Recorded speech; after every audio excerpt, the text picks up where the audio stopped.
V Rajesh, ഇപ്പോൾ SIT അന്വേഷണം ഒരു വശത്ത് പുരോഗമിക്കുന്നു, കോടതിയുടെ മേൽനോട്ടത്തിലാണ് അന്വേഷണം. അപ്പോൾ കോടതി ഇതിൽ തീരുമാനമെടുക്കുക, അതായത് അന്വേഷണ റിപ്പോർട്ട് സമർപ്പിച്ച ശേഷം മതി അതിൽ മറ്റു തീരുമാനങ്ങൾ, കേന്ദ്ര ഏജൻസി വരുന്ന കാര്യത്തിൽ ഒരു കാര്യങ്ങൾ കൂടുതൽ നിങ്ങൾ ആവശ്യപ്പെടുന്ന രൂപത്തിലേക്ക് അത് പോവുക എന്നാണ് മനസ്സിലാക്കേണ്ടത്. അപ്പോൾ ED വരികയാണല്ലോ.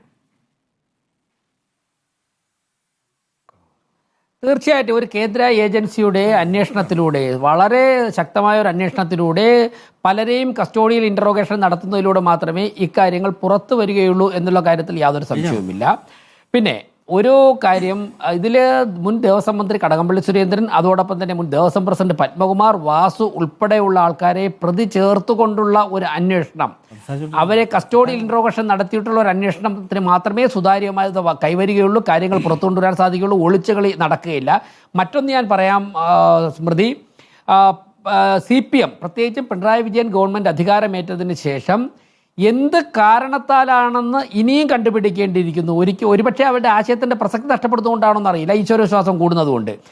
അവർ നശിപ്പിക്കാൻ വേണ്ടി തീരുമാനിച്ചിരിക്കുന്ന സ്ഥാപനങ്ങളിലൊന്നാണ്, പ്രസ്ഥാനങ്ങളിലൊന്നാണ് ശബരിമല എന്നുള്ള കാര്യത്തിൽ യാതൊരു സംശയമില്ല. അതുകൊണ്ടാണ് ഇത്രത്തോളം ഗുരുതരമായ ക്രമക്കേടുകൾ, യുവതീ പ്രവേശനം ഉൾപ്പെടെ ഇത്രത്തോളം ഗുരുതരമായ ക്രമക്കേടുകൾ നടത്തിക്കൊണ്ട് ഒരു ഭാഗത്ത് കൊള്ള നടത്തുകയും മറുഭാഗത്ത് എല്ലാ ദിവസവും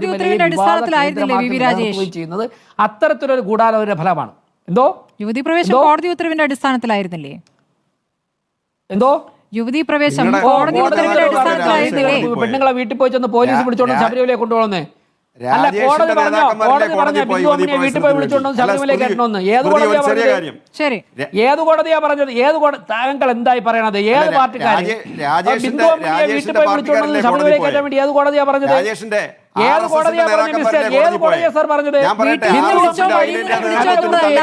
യുവതീ പ്രവേശമാകാം എന്നുള്ളതാണ് സുപ്രീം കോടതി ഉത്തരവ്.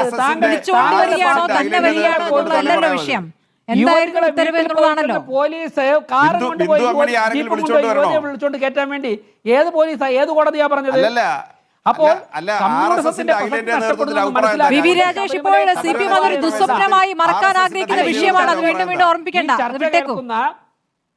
ഇല്ല, ഒരു ദുസ്വപ്നത്തിന്റെ പ്രശ്നമൊന്നുമില്ല. മറക്കാൻ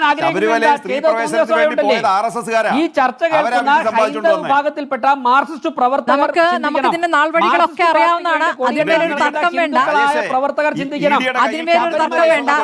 നിലവിൽ കോടതിയുടെ നിരീക്ഷണത്തിൽ നിങ്ങൾക്ക് വിശ്വാസമാണ് എന്ന് പറഞ്ഞ് അവസാനിപ്പിക്കുകയല്ലേ വി രാജേഷ്? നിലവിൽ കോടതിയുടെ നിരീക്ഷണത്തിലുള്ള അന്വേഷണത്തിൽ നിങ്ങൾക്ക് വിശ്വാസമാണ് എന്ന് പറഞ്ഞ് അവസാനിപ്പിക്കുകയല്ലേ? അല്ല, EDയുടെ കയ്യിലെ 11 വയസ്സ് പ്രായമുള്ള കൊച്ചുങ്ങൾക്ക് കൊടുക്കാനുള്ള നോട്ടീസ് എല്ലാം പണ്ട് എഴുതി റിപ്പോർട്ട് കൊണ്ടുവരാൻ പറ. കടകംപള്ളി അല്ലെങ്കിൽ പിണറായി ചോദ്യം ചെയ്യാൻ. അല്ല, ഇത് ഹൈക്കോടതിയുടെ നിരീക്ഷണത്തിൽ ജനങ്ങൾക്ക് വിശ്വാസമുണ്ട്. ഞാൻ അതിനെ വിമർശിക്കുന്നില്ല. പക്ഷേ ഇതൊക്കെ നാട്ടുകാർ അന്വേഷണം വരികയും ഈ കള്ളന്മാരെ ഒക്കെ തന്നെ കസ്റ്റോഡിയൽ ഇൻട്രോഗേഷൻ നടത്തിയാൽ മാത്രമേ പുറത്തു വരികയുള്ളൂ.